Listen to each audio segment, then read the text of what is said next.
we are the universe. So it's not that there is something outside called the universe or God or something that doesn't have conflict and we have it. Or does in the universe exist the suffering? And say, of course, the suffering is part of the universe. Because we're part of the universe. We are part of the universe. Yeah.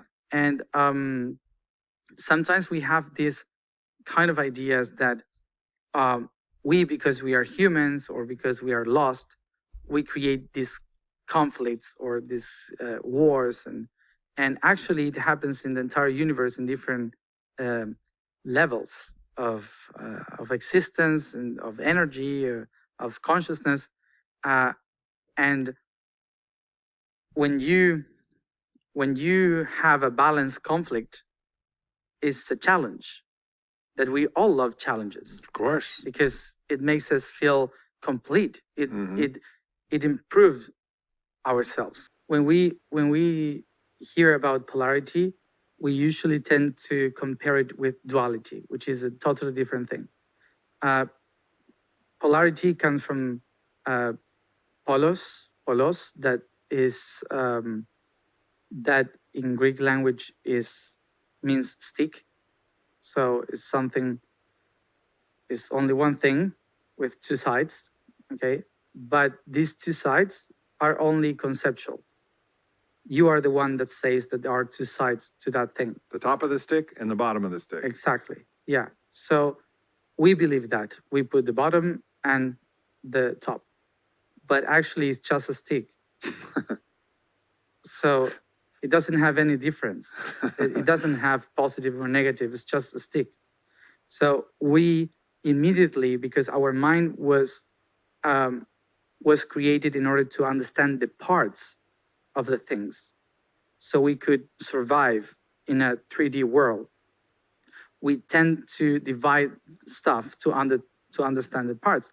If we wouldn't be able to do that, if you see a snake on the floor, you have no clue where to take the snake from. If you don't understand what is the head, what is the tail, you can die. Yeah. So we have been decided to understand the different. It's like, I grabbed the snake. Well, where? Where? Yeah. Yeah, it's important. Yeah, it's important. So that's why in our mind, everything that is only one thing, we divide it in parts. Mm-hmm. But actually, polos or a pole is the same thing. So we have North Pole, South Pole, but actually it's only one thing that has magnetical discharges. So it's only one thing. That's it. But we create the idea that has two sides. So polarity actually is not two things. It's only one that is constantly bending itself to the center. That's polarity. Duality is the concept that we have from it. The concept of north, south, up, below. So duality is an idea of something that is only one. The universe, is one thing. But we conceptualize the universe in two, which is D in Latin. So from universe to diverse. So universe is only one, diverse is two parts of the one. And that's how you have diversity. Diversity is all the different options of the one. But actually, duality is only concepts. It's only in the mind. It's not something real. Mm-hmm. So when you are talking about darkness or light, the universe only see a wave of vibration that is moved in different frequencies. So when you have a frequency going down, in the wave of the vibration going down, you call it blank or nothing or void, black, whatever. And when it's going down, you see the positive when it's aspect. Going up, yeah. When it's going up, so you see the light or the clarity or whatever.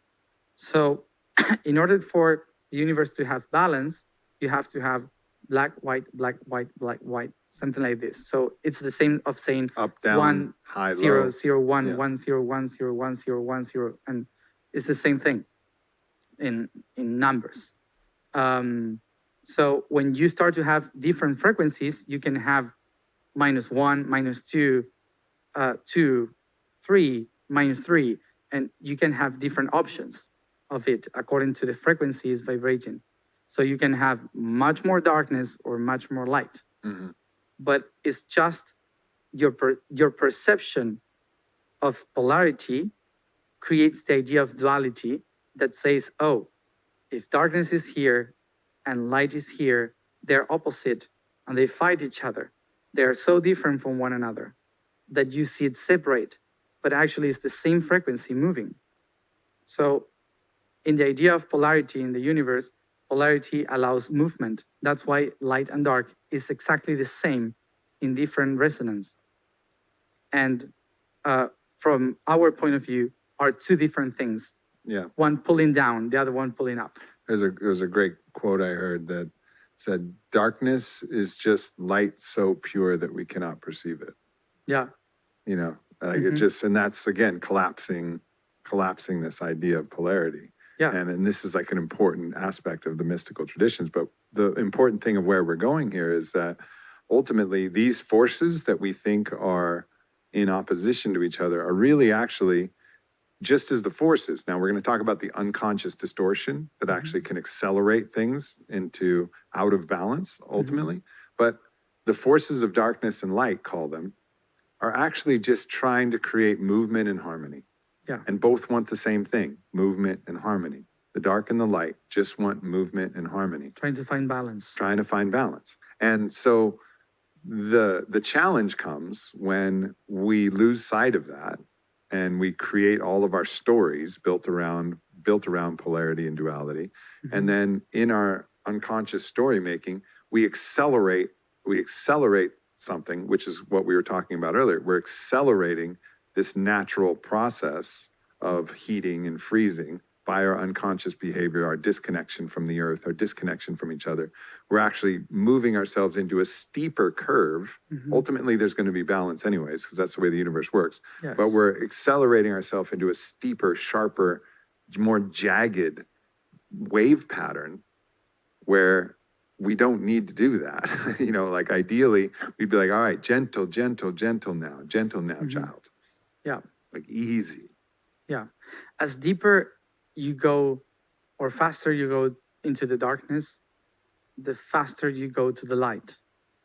But in the same rhythm, you go to the darkness again.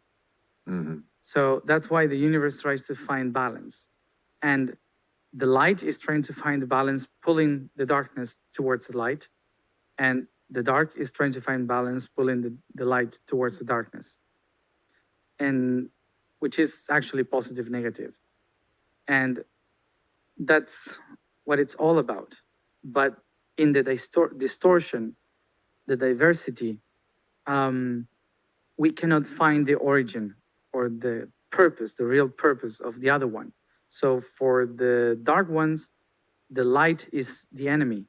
For the light ones, the dark is the enemy, because the two forces are pulling one another. But in the middle is the divine that says, I don't care. I'm everything. Yeah. So for me, it's all about experience. Yes. And that's in our nature, not in the universe nature, actually. Yeah.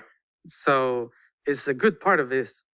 You need this conflict. Otherwise, you are not moving anywhere. The problem is distortion. When you get distorted, you start a conflict and fighting and hitting the other ones, and because you have no clue why you have this conflict, which was a challenge for yourself to improve yourself. Right. So you start to believe that the other one is the enemy and these kind of things, or the conflict. And so if we balance the distortion and we start to understand how the system works, you start to find pleasure in the challenges and not suffering in the conflict. Right. Right. And it's the same. It's a stick. But you have divided into two things, but actually it's the same. First people that must do this are the artists, the ones that if they do the change, by resonance, they change thousands of people because they love them. Yeah. So by love, you start to change the life of the people towards consciousness. So if those people become conscious and share through consciousness, not through imposing their ideas, Yeah. but to becoming their own conscious beings or expectations, the others will resound. But artists sometimes go beyond Hmm. throughout all the different layers of differences. Yeah. So that's why it goes to the heart, not to the mind. Yeah. There's a great quote I said that I heard from actually Jamie Wheels said it, but I don't know who it's from. But he said, it's the job of the artist to make the revolution irresistible. Yeah.